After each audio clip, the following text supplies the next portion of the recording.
Hey folks, this is HeatleyBros. It is a game that was made by a studio called Four Quarters, and it was published by Devolver Digital in joint operation with...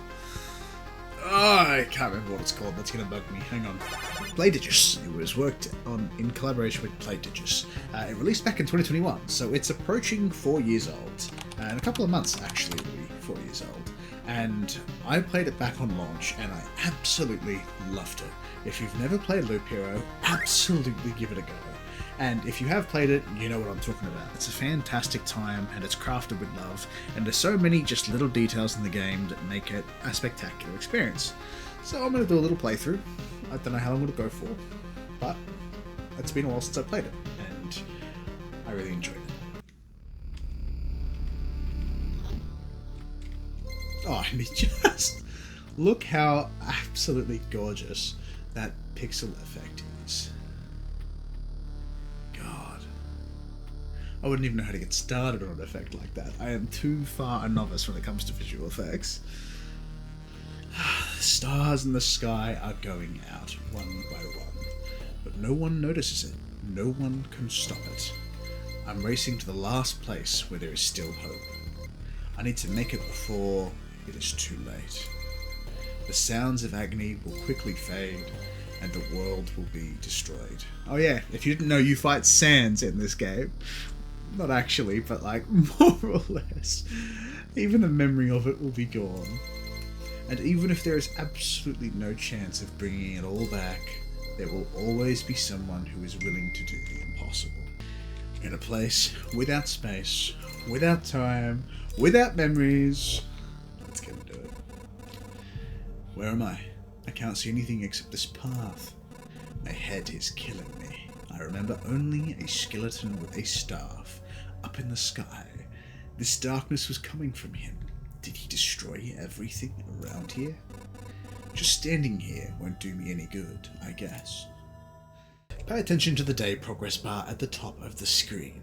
New enemies usually appear at the end of the day. Continue your journey by changing the game mode, space or right click or mode switch. So you can click the eye or right click or space. It gives your players that choice of choosing how they want to do it, what works best for them. You're not locking them into doing it the way you want them to as a developer. Again, I just think that player choice is so important. A living ball of slime. Quite a nuisance. They do just anything they can.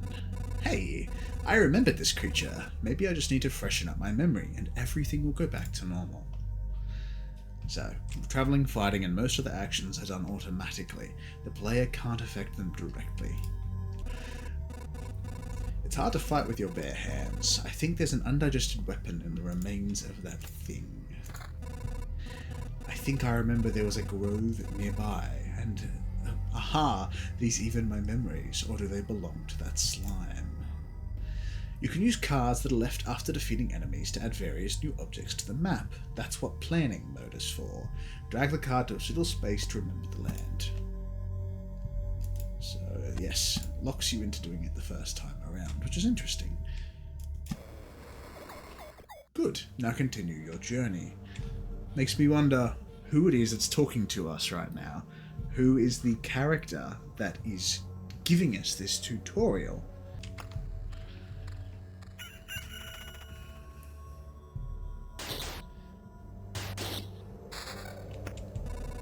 A forest ratwolf. I was right. Some emotional stress, a few vivid images, and a bit of adrenaline. And I'll forget it all like a bad dream. I mean, I'll remember it all like a bad. Damn it. Good thing nobody heard that. Which is interesting, right? Because I played this before I did my game design course. Coming back to games, having done game design, I'm always noticing new things about them. And this character is talking as if nobody can hear them. And it's not us saying that, it's the character. So there is a distance between the player and this character. We are not playing as them, we are merely dictating actions around them. Which is quite fascinating. As you probably already noticed, you can get new items and cards during battle. Some items have unique features, as do most of the cards. By hovering over an item or card, you can inspect its properties. Equip a new weapon and place your new cards on the map to continue. So, right-clicking locks it. That's interesting. Yes, that does regen. Forests. A thick forest. Nobody knows who or what could be lurking inside. It makes you a bit nervous. Gives me a tax point. Rock. Its magnificent appearance gives you strength. It reminds me of Undertale a bit. Plus the HP, plus 3 more HP for every adjacent rock or mountain. So we want this on the other side. Good. So there's a mountain over there and a forest over here. The world's almost back. The branches and stones in my backpack are a sure sign of that. Some of your actions will yield resources that you will need later on, but not right now. But that shouldn't stop you from looking at them right now. Continue your journey by changing the game mode. Preserved rock, apparently untouched by the Lich's curse, and thus suitable for building despite the shapelessness of the world. So, that was completely optional, clicking to check that rock just then, but already, by exploring that option given to us, we have found lore.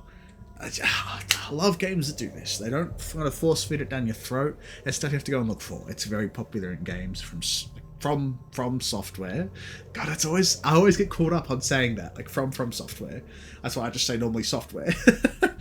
But anyway, I get far too distracted getting focused on stuff like that. Stable wood, a log that somehow managed to keep its structural integrity despite the general chaos. I think it's time I get some rest. The game itself is a journey on a looped path. Only you will decide when it's time for the hero to return to the camp. Either you, or the fangs and claws of your enemies, of course.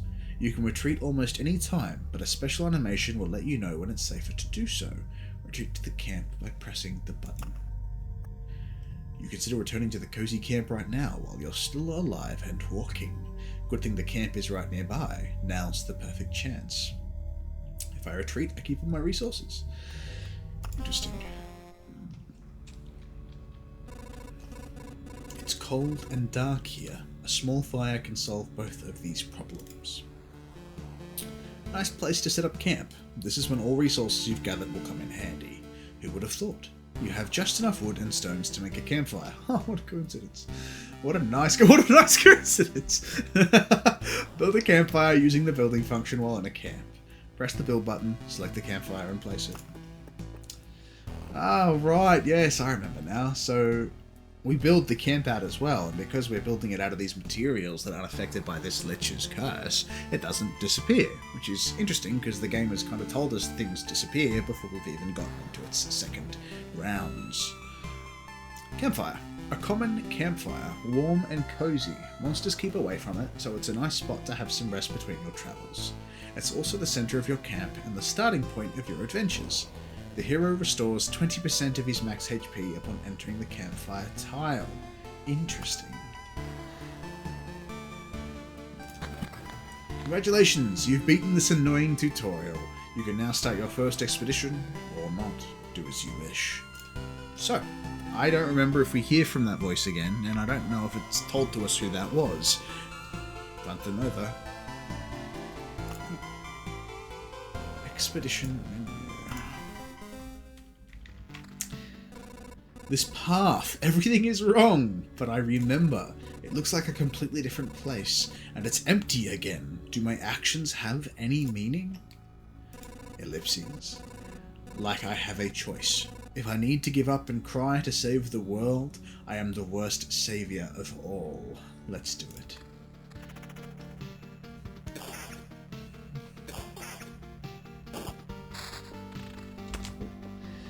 Spider Cocoon, a silky bastion of 8-legged hunters, spawns a spider on an adjacent tile once a day. Meadow, earth covered with a thick carpet of grass. Nothing really interesting, unless you're a cow, of course. Heals 2 HP at the start of the day. Okay. And rock.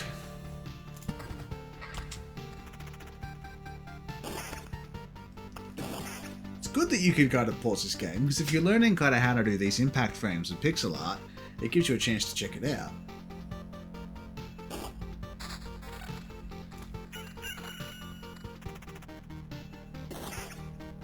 Oh, I forgot to place that. Road Lantern, a small spot of light in this grim world, reduces the maximum number of spawning enemies on the tiles around it. Road Lantern effects can stack. Interesting. Beacon, a worthless landmark in a world with no direction. 40% movement speed within its range, 20% attack speed for all... What does that say? For all units. Interesting. So that covers 8 tiles, that covers 7 tiles, that covers 7 tiles. 7 tiles, that's the recipe for it. That's a good spot. Vampire Mansion. Hungry eyes follow your every move through the holes in the roof. Adds vampires to battle on the tiles around it. So if I put it there, I'd be fighting vampires and spiders. I think we'll just maybe snap it here. Cemetery, a place for the dead and for some of the living occasionally. Sports a skeleton? Oh, hell yeah! Maybe somewhere in the attack speed area.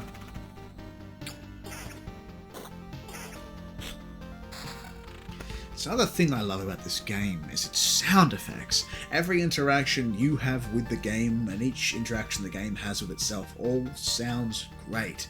Like when you pick up a card, it makes a sound. When you hover over it. Ooh. I had a different sound before.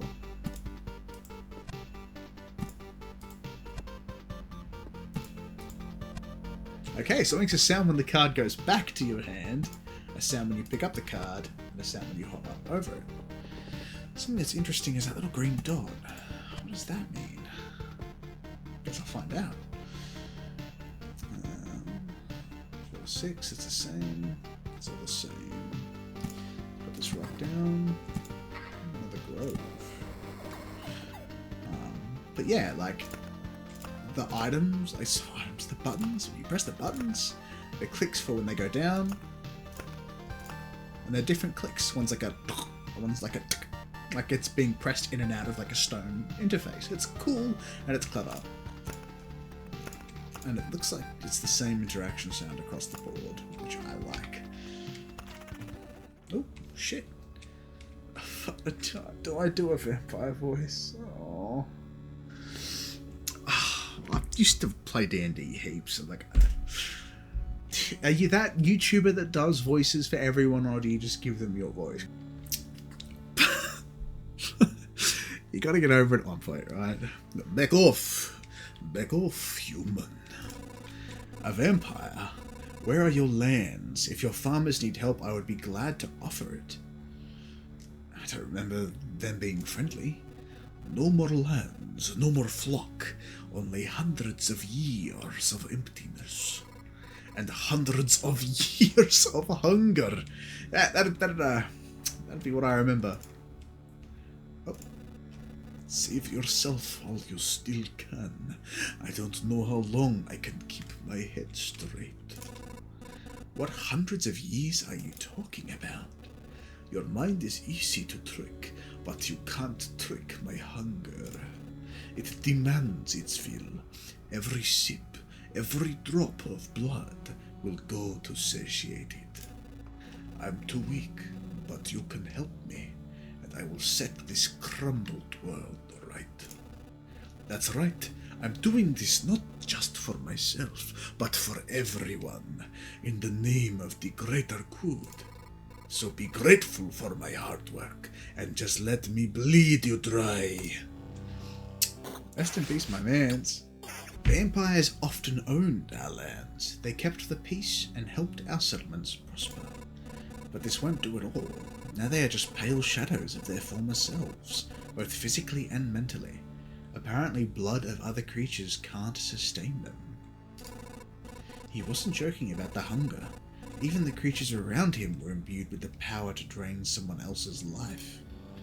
Interesting.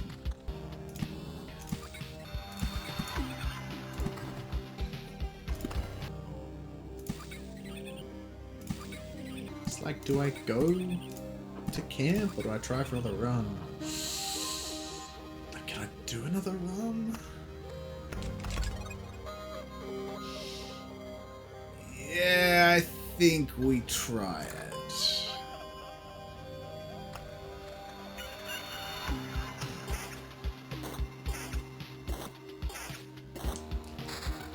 Ooh, Oblivion. bit of the Lich's magic. Causes anything to be totally forgotten. Erases any established tiles, erases monsters from the road. Okay, interesting. Keep that in mind.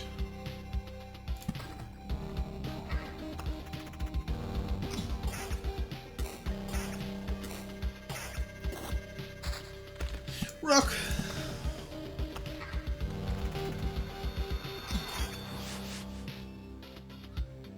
%30 damage. So I wonder if that means 30% of damage is life stolen, or if 30% of the time his attack's fully life steal. Looks like he's healing every time, and it's 30%. Interesting. He hurts too. Definitely be able to do an extra run after this. Ooh-wee. Treasury. The thick walls guard all kinds of riches from thieves and previous owners. Gives a random basic resource after replacing anything on an empty tile around it. Must be surrounded by empty space when you build it. Interesting. Maybe like here? Replacing anything on an empty tile around it. Interesting. Battlefield. Spawns a chest on an adjacent tile each loop. Anyone on the tiles around it can become ghosts when they die. Ooh, yikes. Okay. What's it doing? Adjacent tile each loop.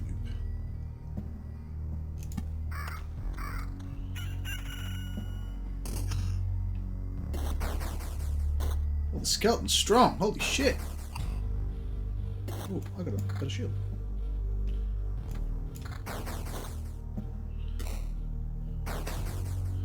Ooh, that's a good weapon.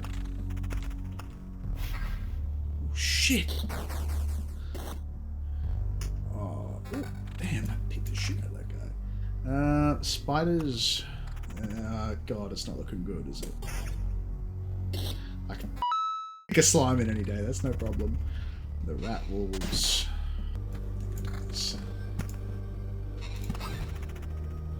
I need to get rid of one of those things of spiders. Oh, ain't no way I'm making this.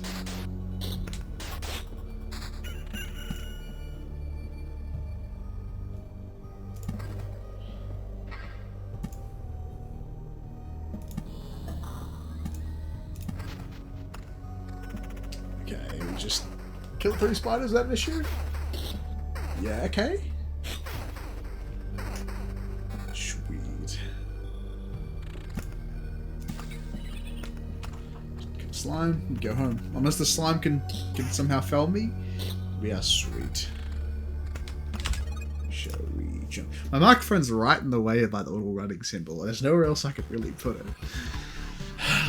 Retreat. Ooh. I can't believe it. Hey everybody, the boy managed to return. Survivors? Does this mean I'm not alone anymore? Where did you come from? Is there still a place without darkness? We don't know where we came from. That, or we can't remember. These few people are all that's left of our group, I think.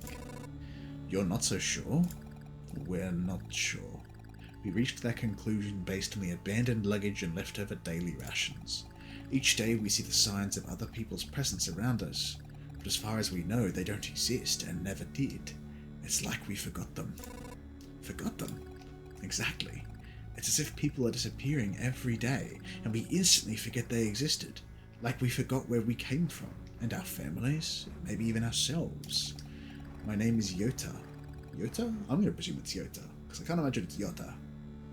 It could be Yota. We're gonna go Yoda, because it sounds like Yoda. Or maybe I shouldn't go Yoda, because it sounds like Yoda. Oh, we'll go Yota. Yoda. Yota. We'll go Yota. I'm just gonna remember to pronounce the T. It's very un-Australian. That I still remember? What a tangent. Everyone else's memories are not much better. That's why I remember so little about myself. Everything is forgotten. But wait, you said I managed to return? That means you remember I was here. Yes, that's why it's so important to us. We saw you leave, but you were gone before we could approach you. Listen, we can't keep wandering in this emptiness anymore.